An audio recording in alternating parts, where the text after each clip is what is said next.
AP సచివాలయంలో CM చంద్రబాబుతో పవన్ భేటీ ముగిసింది. ప్రస్తుత పరిణామాలపై చర్చించారు.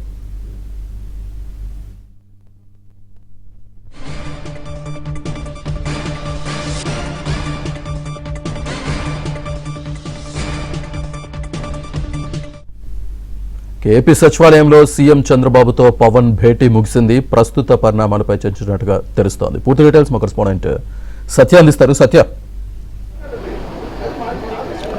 సచివాలయంలో సుమారు 1:20 పాటు డిప్యూటీ సీఎం పవన్ కళ్యాణ్ ముఖ్యమంత్రితో భేటీ అయ్యారు.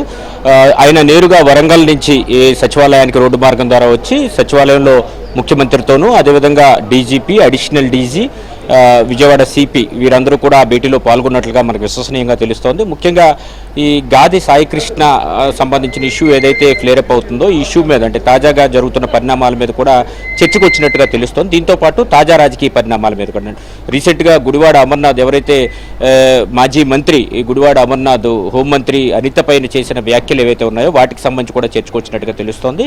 ఈ అన్ని అంశాలు కూడా వీరి మధ్య చర్చకు వచ్చినట్టుతో పాటు తాజా రాజకీయ పరిణామాలు, వైసీపీ ఏ విధంగా ఓ వర్గాన్ని రెచ్చగొట్టే ప్రయత్నం చేస్తోందనే అంశంపైన కూడా వీరి మధ్య చర్చకు వచ్చినట్టు తెలుస్తుంది. ఈ నెల 21న రామచంద్రాపురంలో ఒక కీలక సమావేశం నిర్వహించాలని వైసీపీ భావిస్తోంది. ఆ రామచంద్రాపురం, వెంకటాపురంలో వైసీపీ నేత తోట త్రిమూర్తులు నివాసం వద్ద ఎవరైతే కాపు నాయకులందరితో కూడా ఒక సమావేశం నిర్వహించి వైసీపీ హయాంలో ఆ వర్గానికి ఏం చేశారు, ఇప్పుడు కూటమి సర్కారు వచ్చాక ఏం జరుగుతోంది అనేది చెప్పాలని భావిస్తూ ఒక మీటింగ్ ఏర్పాటు చేయాలని వైసీపీ ఈరోజు నిర్ణయించింది.